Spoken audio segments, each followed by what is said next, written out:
Welcome to Adobe Photoshop CC. This tutorial we're going to learn the power of levels.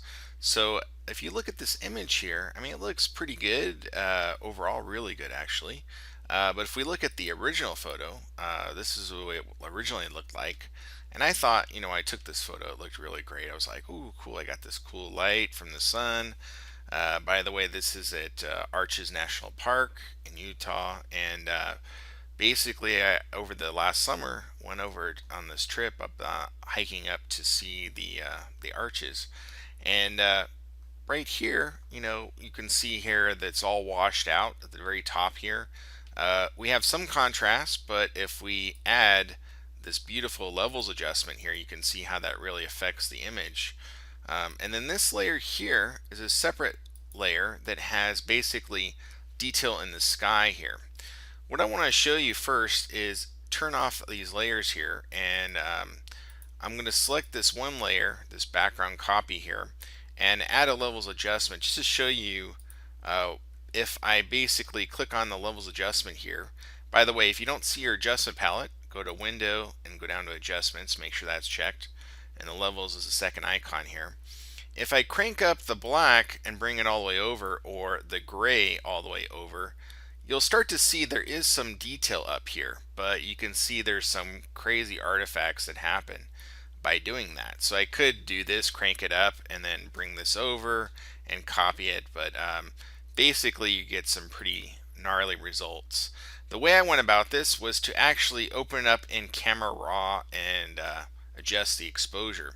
So this is a JPEG image right now, but if I go File, Open, and find that actual Camera Raw image, which has the number of 02, let's see, let me double check here, I believe it's 0249, yep, here it is, and click Open. Here it is in Camera Raw. Now I've already set the exposure to what I wanted, which was negative 3.90, but if I type in 0 here, here's the original image, so you can see there's no difference between these two here. So by hitting in negative 3.90, and that's just dragging the slider here, basically that's all I did was drag it till I saw enough of the detail that I liked there, which basically had this and this here, and then just click Open Image. And once I did that, I have it in here, and now what I can do is use my marquee, rectangular marquee selection tool, and drag a selection of that area above here.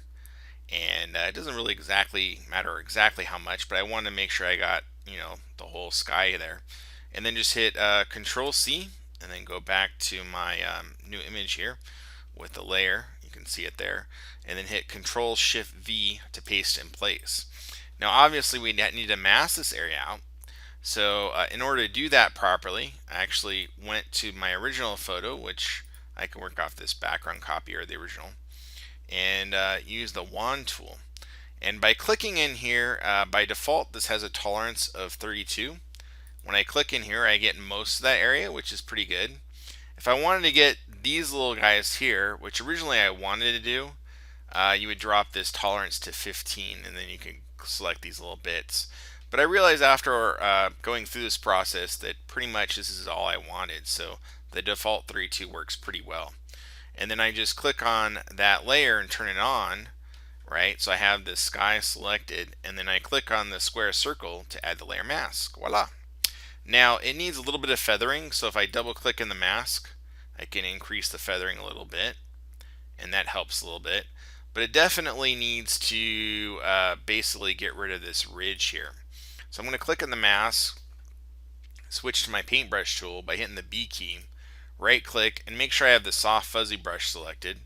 And right now I have it set to 50% opacity there, and I have black as my foreground color down here at the bottom.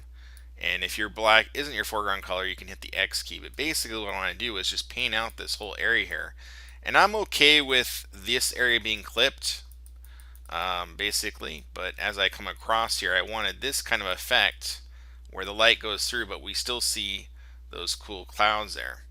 Okay, now to actually add the levels adjustment, all I did was add a levels adjustment to the entire image down here, And but I could have done that with actually right now with the entire image. Let's actually do that. I'm going to drag this all the way to the top here. This might, I didn't try this out before, but this might actually work out better.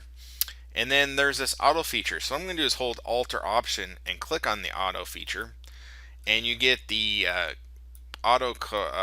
color correct options. So there's different variations here.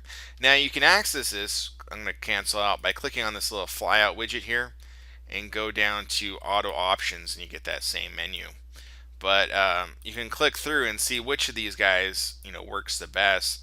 And I actually felt like the per channel contrast worked the best. If you hover over them, they'll tell you, that one's auto tone, this one's auto contrast, this one's auto color, and then a monochromatic enhancement here on this one. And each of those auto features are under the image mode here. So under image adjustments, you have those auto tone, auto contrast, auto color right there. It's the same exact one, except instead of being static adjustments, which are through the image menu, the adjustment menu allows you to do parametric adjustments. So I'm going to go ahead and click OK. I think this looks really good. But what I am noticing is this little haloing effect along the edge there.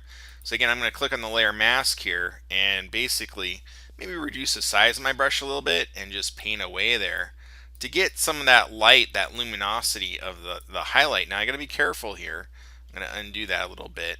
I may drop the opacity like 20% and try this out. And it's a little bit of finessing, but getting a little bit of that light to go back there will really add a lot. Now through here, I feel like I can really knock it down, and same over here, and get this kind of cool effect here.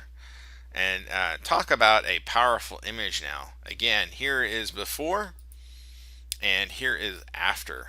So talk about the power of levels and a little bit of masking. Let me do one other thing. I'm thinking this is a little bit dark along here. If that happens, what you can do again is you can drop the opacity of your layer. I may drop it to 10% here and just kind of knock it back just a tiny bit. I kind of feel like that bright light would kind of just knock it back just a little bit more. In my eye, that feels a little bit better. So I hope you enjoyed this tutorial on a little introduction to levels, with some masking and some camera raw. I know we covered a lot. We'll definitely get into more with levels in the power of Photoshop CC. Until next time, cheers.